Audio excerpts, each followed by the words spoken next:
Cinema comes in many amazing forms from numerous countries. A national cinema for a country is not just its films and entertainment business, but also a global identity.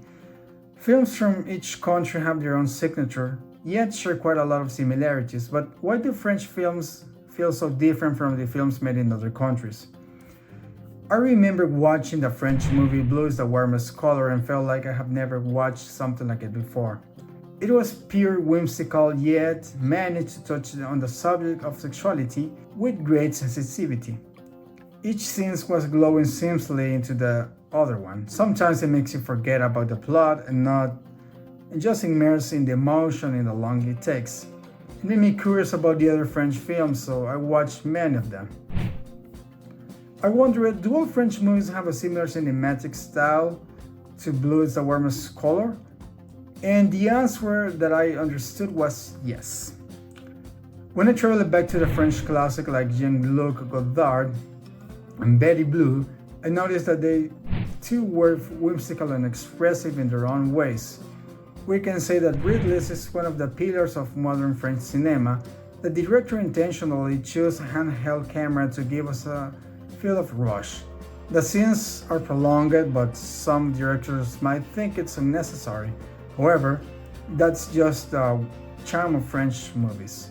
They mimic the flow of life more than twists and turns of plots. You might think such a cinematic style must be a common.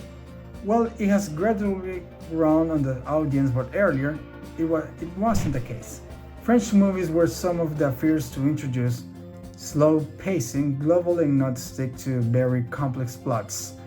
For example, the first half of Betty Blue is completely dedicated to the development of connection between the protagonists. The fascination transforms into a bond as we see them constantly moving places just to make it in the world. Their bond in the first half just depicts ultimate freedom and exploration without any catch. However, the second half introduced complexities in their lives.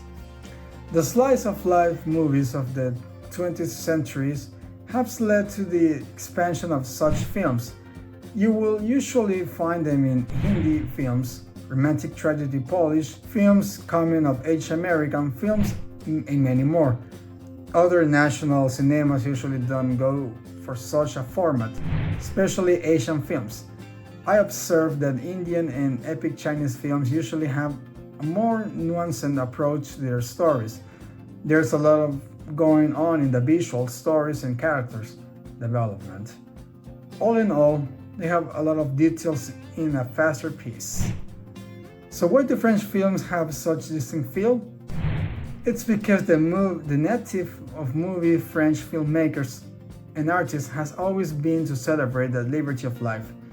The world might have quite a busy and clustered story, but our lives should still have a simple feel to them. French movies try to provide us with such a romantic and breezy feel on screen. Being the first national cinema in the world, this French philosophy of cinema has been inspiring many filmmakers internationally. I was glad to share my love for French movies with you today. I hope you enjoyed this discussion, and if you did, please like this video and subscribe to our channel for more such film content. Till then, goodbye.